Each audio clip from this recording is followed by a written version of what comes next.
The team that I called to upset Miami and be one of the biggest spoilers in the ACC last season, the Syracuse Orange, come off of a massive 10-win season. How can they build off of that heading into this year? Well, let's do a college football preview to find out. I'm going to talk about the stars, storylines to follow for this team, losses and additions to the roster, and then, of course, at the end, an X-Factor game on their schedule and a record prediction where we go game by game and give them wins and losses. Let's hop right into it. Number 1, Jonte Cook comes in, transfers around.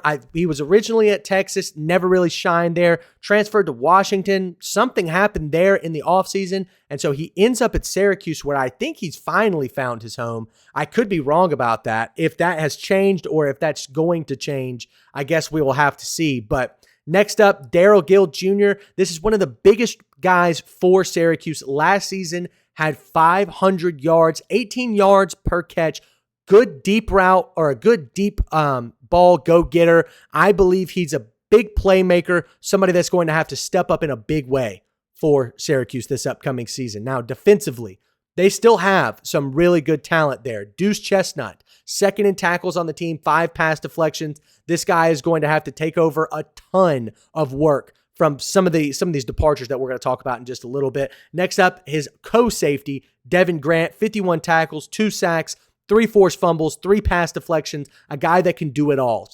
Pretty much the strong safety of this team, guy that flies to the football, moves up and down, can get to the line of scrimmage, play at the second level, and even cover the back half of the field, make sure that teams can't take the top off of this defense.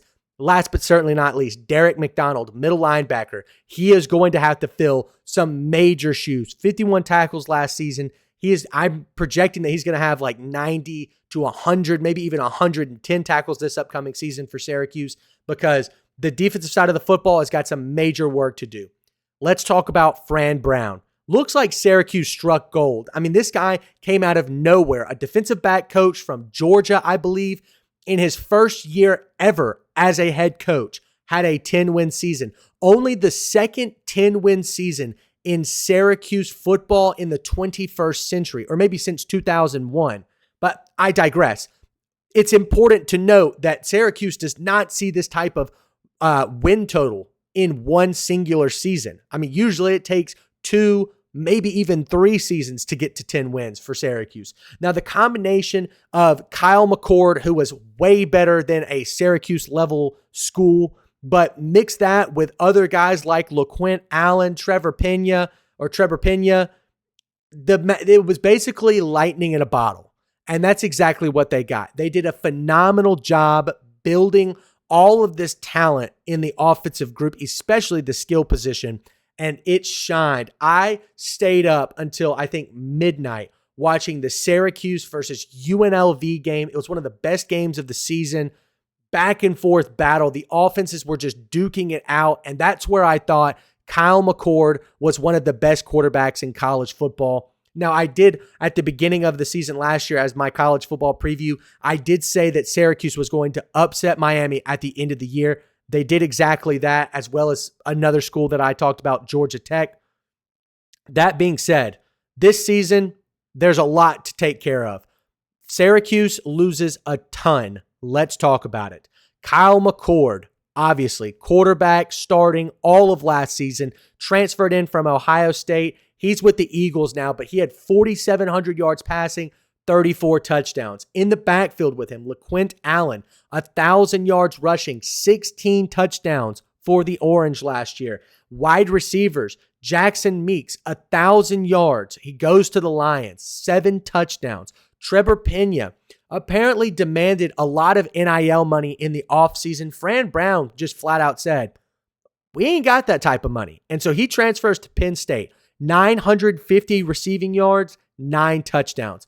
Last but certainly not least on this offense, my favorite player from the team last year, Oronde Gadsden, a guy who has been injured several times in his career, but had a breakout, standout season last year. He was a tight end. He goes to the Chargers with Jim Harbaugh, 900 receiving yards, 7 touchdowns. And then on the defensive end, to me, the heart and soul of this defense, Justin Barron, linebacker, goes to the Cowboys. He was the leading tackler last season. So Derek McDonald, that's the shoes that he's got to fill, the heart and soul of the defense. Moving on to the additions. I already talked about Jonte Cook.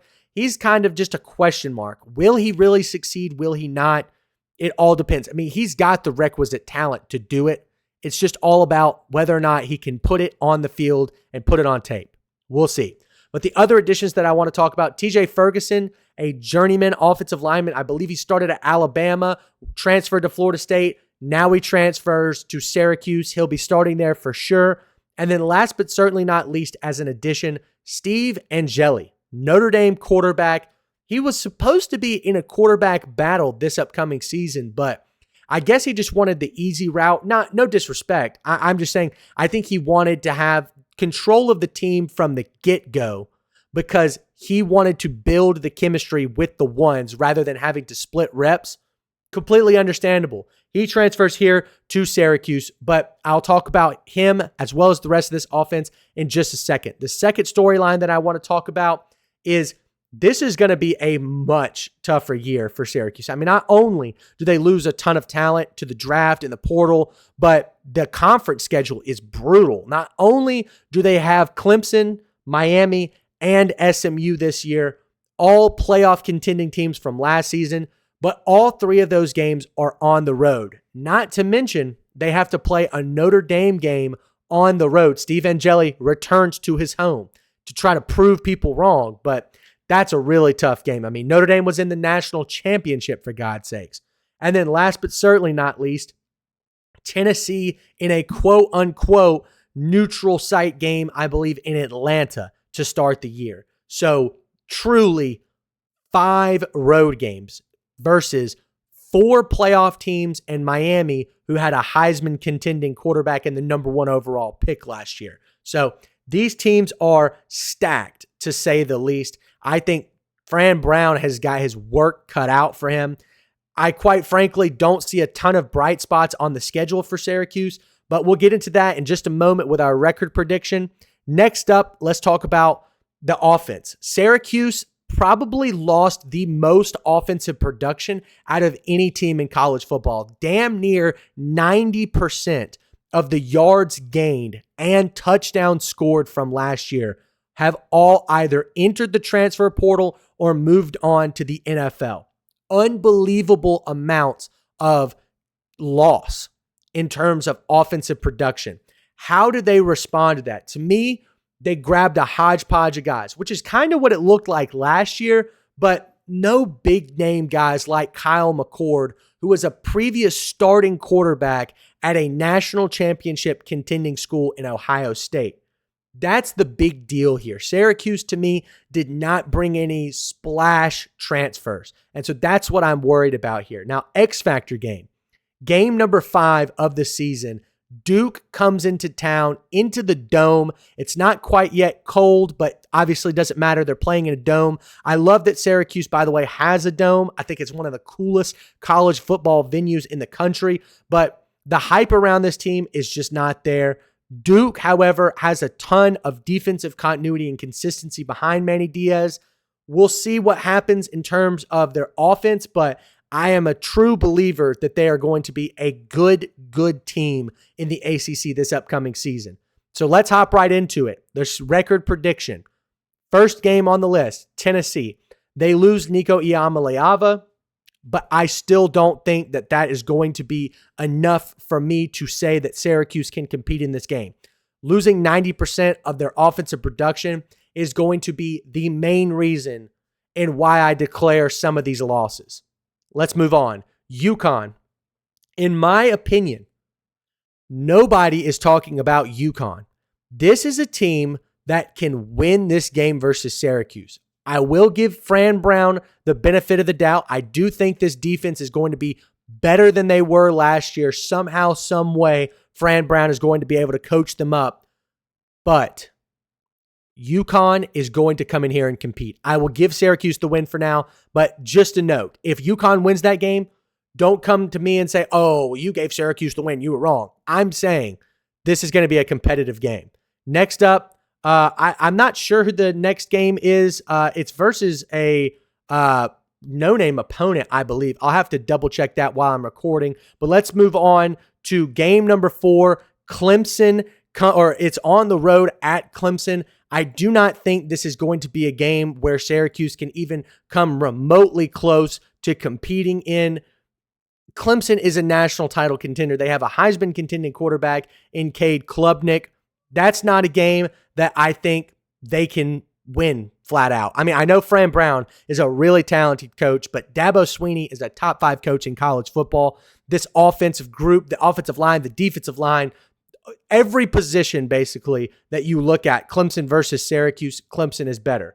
I apologize. Game number 3 is versus Colgate. That's correct. And that game I will give to Syracuse. That's an FCS opponent, a non-compete there. So 1 victory there. So starting off the record prediction, 2-2. Next up, Duke, the X Factor game at home. Can Syracuse win this game? I would like to think so. But as of right now, based off of the 90% production loss, I cannot, in good faith, give them the victory here. The guys they brought in just did not wow me or surprise me. So as it sits right now, that's my gut pick. I think Duke can come on the road and win that game at SMU. Similar reasons to Clemson. I think SMU is a ACC contender. Maybe they're not as good as last year. They don't bring back as much production as I would like to see offensively, but the game's on the road. It's all the way down in Texas. That's a massive travel distance. I don't think Syracuse is up to the challenge here. Pitt at home. I love what Pitt has brought back. I think that they are an ACC title contender, a dark horse to say the least. I love Holstein from Alabama, who transferred in, really played well last year for Pitt. I think he's going to have an even better season now. He's got a bunch of experience under his belt. I think Fran Brown can give him fits, but that Syracuse offense, I just don't know if they're going to be able to get in touch with their beat Pat Narduzzi and this Pitt defense vibe going into this game. Next up, at Georgia Tech. That's going to be a physical football game. Fran Brown is a DB's guy. He's a secondaries guy. He's a stop-the-pass guy. I don't know if Syracuse has the physicality to match the front 5 of this Georgia Tech offensive line. Brent Key always plays physical football. He did it a lot last year. I think he'll do it again this year.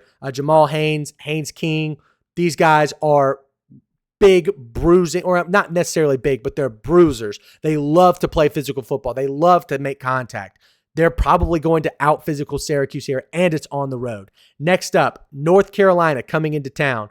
Now, this one has a very similar vibe to Duke. However, North Carolina is in the same boat as Syracuse. I mean, almost every single major position on offense and defense is being replaced by a transfer for the most part.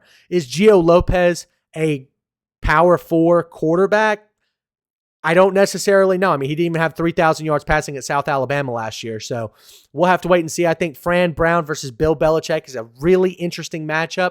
As of right now, I lean Syracuse because it's at home. I think that they can get that victory. At Miami, at Notre Dame, not a lot to talk about there. Both of those teams are far and away more talented and better offensively and defensively than Syracuse. These games, you don't need to talk about. But Fran Brown in year 2 comes to an end with Boston College at home. Is this the game that Syracuse can win? Absolutely. Do I like Bill O'Reilly and what he does on the offensive side of the football? Yes. But they lose their starting quarterback, transfers to FSU. They're kind of in the same boat as North Carolina, as Syracuse, and some of these other ACC teams that lost a ton of talent. It's high potential that this is going to be a slugfest defensively. Both offenses might sputter out. I lean towards Fran Brown when talking about a defensive slugfest. I will give Syracuse the edge over Boston College. So, a 4-8 record prediction as of right now. I do think Syracuse can be better than this, but my question is, will they? And I just don't know that. And I'm leaning towards the answer being no. So 4-8 is my record prediction. Thank you guys so much for watching. Be sure to like, comment, subscribe. We'll see you next time.